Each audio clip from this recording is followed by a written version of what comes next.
أهلا بيكم يا جماعة في غوصة جديدة في بحر الأسرار اللي ما بتخليش الواحد ينام الليل. النهاردة الحكاية بتاعتنا هتاخدنا لواحد من أبرد الأماكن على كوكب الأرض، القارة المتجمدة الجنوبية أنتاركتيكا. بس صدقني اللي مستخبي تحت تلج أنتاركتيكا ممكن يخليك تحس ببرد في عظمك، ملهوش علاقة بدرجة الحرارة. تخيل معايا كده، يوم 15 مارس 2023 صوت راجل اسمه دانيال كيسلر، مهندس خرائط عسكري سابق. الراجل ده كان بيسجل مذكرات صوتية وبيقولك لو بتسمعوا ده فأنا غالبا ميت أو أسوأ اختفيت زي كل اللي عرفوا اللي لقيناه هناك. كيسلر ده كان جزء من مهمة سرية اسمها بروجكت إيكو 9 سنة 1998. لما وصل أنتاركتيكا بدأت علامات الخطر تظهر. الفريق ما كانش فريق علمي عادي، كان فيه عالمة آثار اسمها دكتورة سارة تشين ولغوي اسمه دكتور جيمس هولبروك. طب ليه فريق رسم خرايط يحتاج عالمة آثار ولغوي؟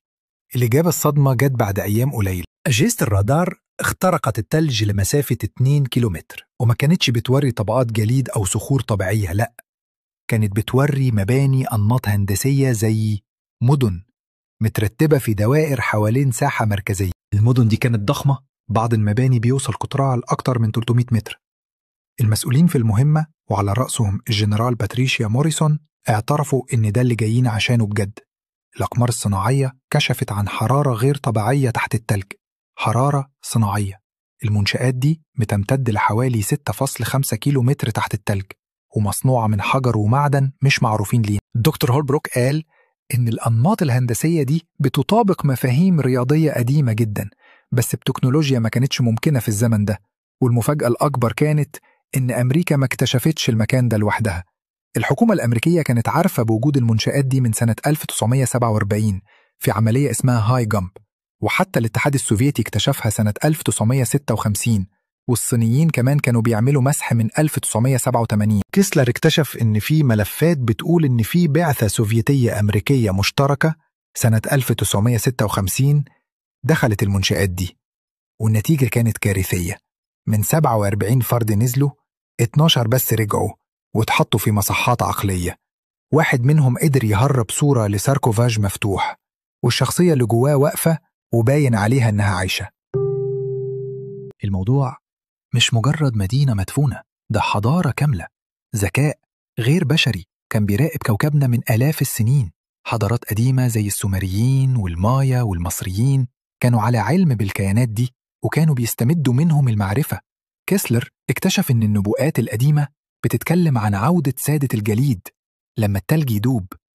الموضوع مش اكتشاف أثري، ده إخفاء لحقيقة إن حضارتنا البشرية كانت متأثرة وموجهة من كائنات غير بشرية. الرموز اللي على الجدران تحت التلج ما كانتش مجرد رسومات، الدكتورة تشين لقت إنها تعليمات، صيغ رياضية وخرائط نجوم وتحذير. تحذير من إيه؟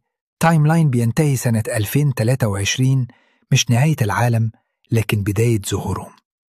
الدكتور هولبروك لما تعرض للوح كريستال جوه الغرفة بدأ يتكلم بلغة محدش فهمها وصرخ: العد التنازلي مش للدمار، إنه للظهور، لما التلج يدوب هيرجعوا. هولبروك مات بعدها بفترة قصيرة، وآخر كلماته كانت عن خريطة بيري رايس اللي بتوري أنتاركتيكا من غير تلج. كيسلر فهم إن الخريطة دي كانت دقيقة لأنها اترسمت بواسطة ناس كان عندهم وصول لسجلات الذكاء ده، والحكومة كانت عارفة. تقارير المناخ من البنتاجون سنة 1987 كانت بتقول إن تلج أنتاركتيكا هيوصل لمستويات حرجة بين 2020 و2030. لكن الأهم في التقرير إن الحاجز الحراري هيتأثر سنة 2025 وهيسمح بتفعيل الأنظمة اللي تحت السطح، يعني التغير المناخي هيوقظ حاجة نايمة. كيسلر اختفى في مارس 2023، لكن مذكراته ظهرت في يونيو 2025. الصور اللي اتسربت من غواصات أعماق البحار ورت منشآت على قاع المحيط، نفس الحجر الأسود بس نشطة وأضواء بتتحرك جواها. المنشآت دي هتظهر خلال 3 سنين. الأكثر رعباً إن الذكاء ده مش فضائي، دي كائنات أرضية من قبل وجود البشر، مش غزاة دول سكان الكوكب الأصليين وبيصحوا عشان يستردوا اللي كان ليهم. والقصة مش بس في أنتاركتيكا، في حاجة أكبر بتحرك الخيوط. في كاليفورنيا مكان اسمه بوهيميان جروف، منتجع سري بيتجمع فيه أقوى رجال العالم، رؤساء، جنرالات، مليارديرات.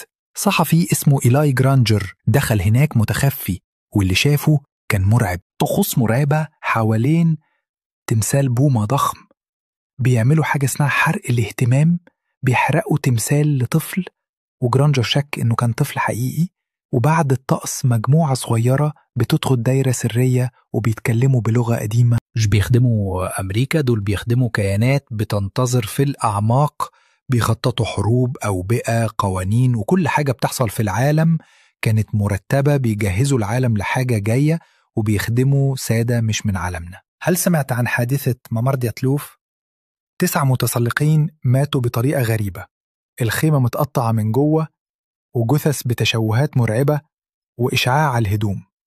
السلطات قالت قوة غير معروفة. هل دي كمان لمسة من القدماء؟ وفي نيفادا في منشأة أعمق من المنطقة 51 اسمها المنطقة 52. فني طيران اسمه كال مونرو قال إن في كائن اسمه زون إيكو 9، مش جهاز، ده وعي حي خارج قوانين الواقع. المنشآت في أنتاركتيكا مش مجرد أثار، دي بنية تحتية لذكاء في سبات. العد التنازلي خلص والحواجز وقعت، الزلازل زادت والحرارة تحت التلج زادت 400 ملسية. الكيان بيصحى. كيسلر اختفى في مارس 2023، لكن مذكراته ظهرت في يونيو 2025. الصور اللي اتسربت من غواصات أعماق البحار ورت منشآت على قاع المحيط، نفس الحجر الأسود بس نشطة وأضواء بتتحرك جواها.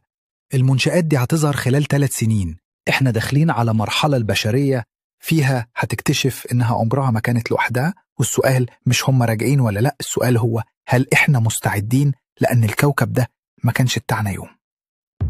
الناس اللي في بوهيميان جروف بيجهزوا العالم عشان يتقبل رجوع الكائنات دي.